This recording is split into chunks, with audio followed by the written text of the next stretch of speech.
I am just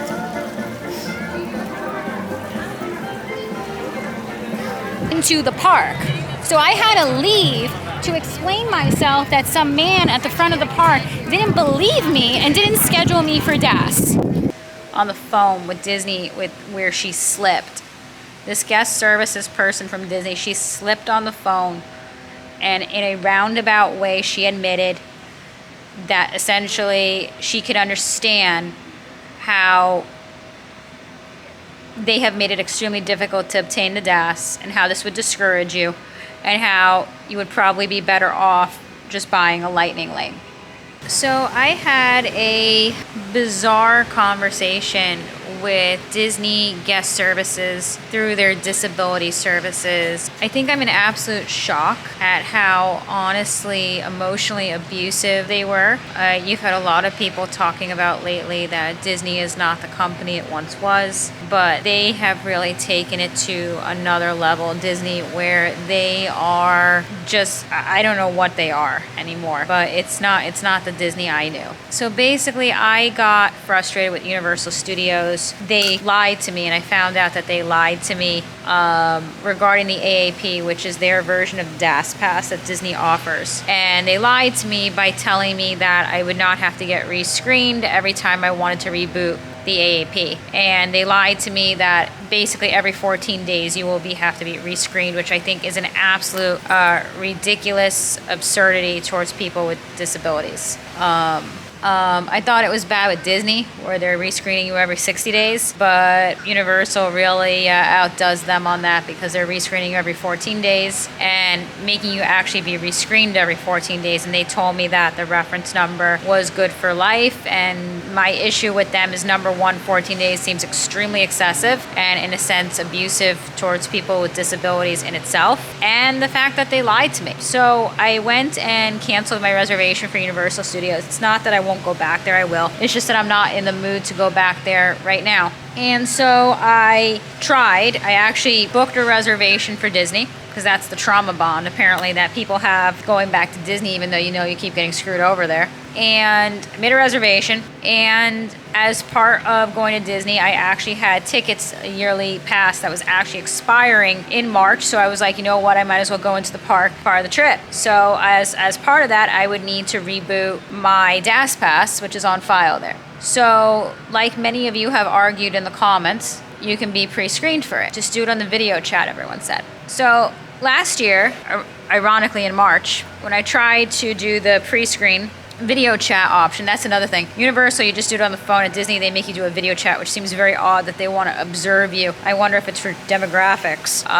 So Disney, they make you do a video chat. Didn't work in March. I got on some sort of waiting queue online, waited hours, logged you off. I tried to get into this virtual queue online to get pre-screened for the DAS. I think I tried 2 weeks in a row. In other words, every single day in a row, waiting hours to try to get someone on. Every day it was the same thing. You'd wait a couple hours or on and off on your mobile device, and it would just log you off. And then what would be weird is like they would message you like, you're not responding, we're going to disappear. So I tried again this time, figuring that it was just me or something like that, a glitch, and the same thing happened, which I found to be very suspicious. You're going online, trying to get in this virtual queue, it keeps you there for a few hours, it kicks you out.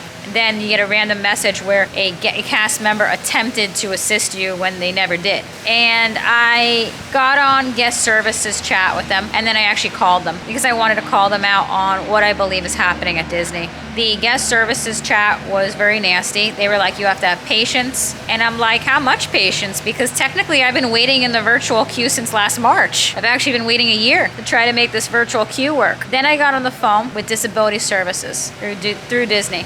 And this woman told me on the phone that it is normal to wait hours upon hours upon hours and then for the site to kick you out of the queue. She told me that, so I asked her, is this happening to other guests with disabilities? Everyone's going on this queue and everyone's getting kicked off the queue. We're all waiting for hours and hours and then it kicks you off. And she goes, yeah, it could take hours, it could take days, it could take weeks, it may not work at all. And I'm like, huh? that sounds a little weird. And she goes, you could always do it in person, the guest services for DAS. And then I reminded her of my story that the last time I was at Epcot and I tried to reboot my DAS, which I've been using for years. The gentleman who waited on me at guest services tended to take my photo, took my photo, told me I was good to go. And then basically what I ended up realizing throughout the day was that this man never re-registered me for DAS. He thought I would just leave and get frustrated and not register me.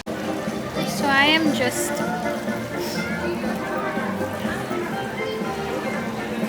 into the park. So I had to leave to explain myself that some man at the front of the park didn't believe me and didn't schedule me for DAS. So I am a little frustrated. I ended up having to go to another guest services location at the back of the park because that's where I was. They admitted to me that he never accessed my site, that no one was ever on my site. His face dropped. They ended up having to apologize, but I know exactly what they're doing. So I said to this woman on the phone that I called from disability services, I'm like, so you're telling me that your site doesn't work, the online virtual pre-screening doesn't work. Don't expect it to work. It will never work. And I said, I got very blunt with her. And that's the first time I've really ever spoken up for myself. I said to her, I think you guys are doing this on purpose.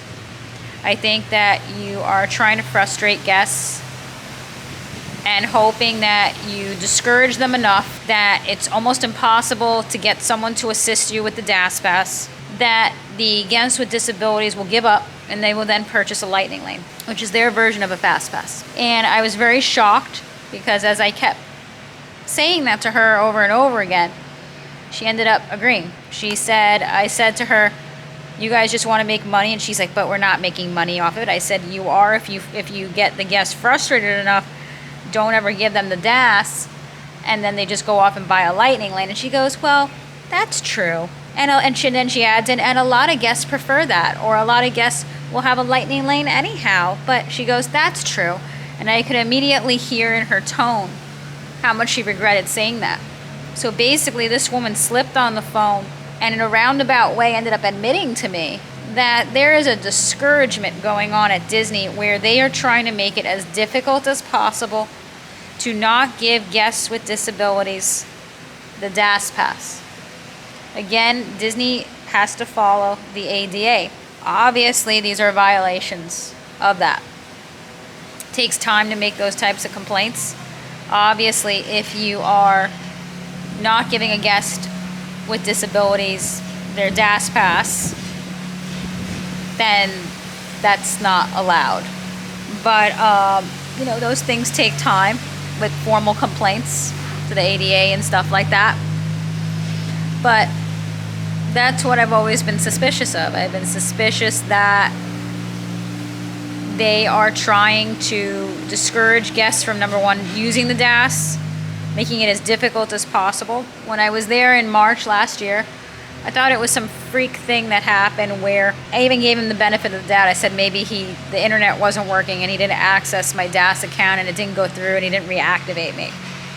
Now what I'm realizing is I think that this is happening pretty actively. And what I'm realizing is if I went back in March, went to the guest services location, I could actually expect a repeat of what happened last March to happen again. That they try to make it as difficult as possible. The online doesn't work.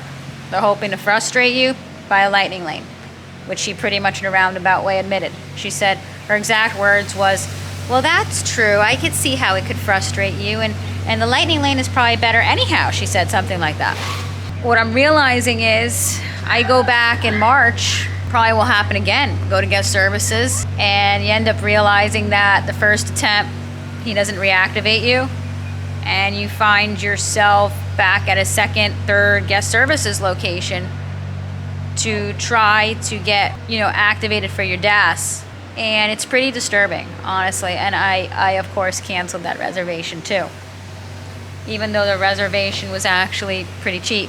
I'm not in favor right now of handing over money, and these trips are expensive, to be very clearly emotionally abused by Universal or by Disney.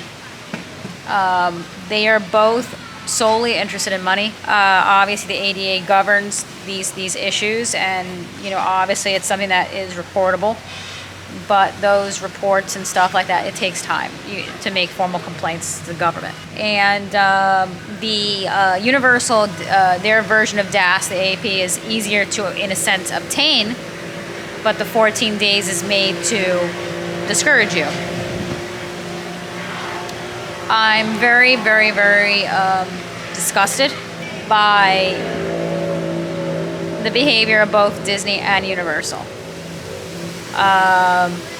They have made it very clear they don't care. Quite frankly, I think that Disney has become more and more nasty and more aggressive in their nature, how they treat guests and everything, since, for example, their issues that have been happening with Reedy Creek. I think that they have the attitude of screw everyone. You're not going to give us what we want anymore. Then screw you, essentially. And they become very abrasive lately. They're making that known. And I think that all of us really need to examine that. Maybe we all have some sort of trauma bond or something. We remember Disney as it was. We remember how it was when we were younger and during the golden era and all that. And we keep going back there, or keep trying to make reservations there to try to make it, again, something it's not. And it's not that I won't ever go back to Disney or Universal. I haven't, for that matter. I just got a yearly pass for Universal. And I can say more clearly, I would probably go back more so to Universal than Disney. I just don't see the point right now in the next month of going back there. I was just there in December. For that matter, I could go back. I was thinking in the summertime, sometime I'll make a reservation. But right now, I just feel very burnt out. And quite frankly, I'd rather spend the money that I was going to spend on a trip on myself in some way, go shopping, treat myself to different things, because quite frankly, I'm thoroughly annoyed with how I'm being treated there. That's what people come back, oh, you just don't want to spend the money. It's like, no, I'm probably going to end up spending the money one way or another anyhow, but I'd rather spend it on myself, go out to eat nicely, buy myself nice things, and not be abused. So yeah, I wanted to share with you guys honestly what's been going on. Quite frankly, I've said it before a lot. Most of your theme park vloggers, Disney vloggers, Universal vloggers, I honestly, quite frankly, think they're fake. They just want to get some incentive out of the park that, quite frankly, very minimally comes or never comes. And I don't even see how they can function like that. I'm sure they themselves have experienced some quite not friendly experiences too. And it's like, there's going to be times at Disney and Universal where it's fun. And there's going to be other times where you're literally going like, how are these people treating people like this? But it helps me to like process it myself, because it was a very dehumanizing, I don't even know what the word is, but the experience on the phone with Disney, with where she slipped. This guest services person from Disney, she slipped on the phone, and in a roundabout way she admitted that essentially she could understand how they have made it extremely difficult to obtain the DAS, and how this would discourage you, and how you would probably be better off just buying a lightning lane. And obviously that is not acceptable. That's an ADA violation. Obviously all that's not acceptable. But I'm actually like mentally recovering from how bad the phone call was. And I don't really have any interest in going up there within the next month and giving them, close to $1,000 to have a pretty blah time, and then on top of it all this emotional abuse that they're capable of. And that doesn't, and especially if you're talking Disney, that doesn't put aside the dress coding they're doing, the creepy security, the room inspections, all of that, which is a whole other thing. So I appreciate you guys watching and hearing my explanation for like where my mind is at with these trips and stuff like that. Again, you will see me go to theme parks again and all that. It's just that I don't want to go right now in the next month, because who would? So thank you guys again for watching, and I will see you again soon in my next video, and bye.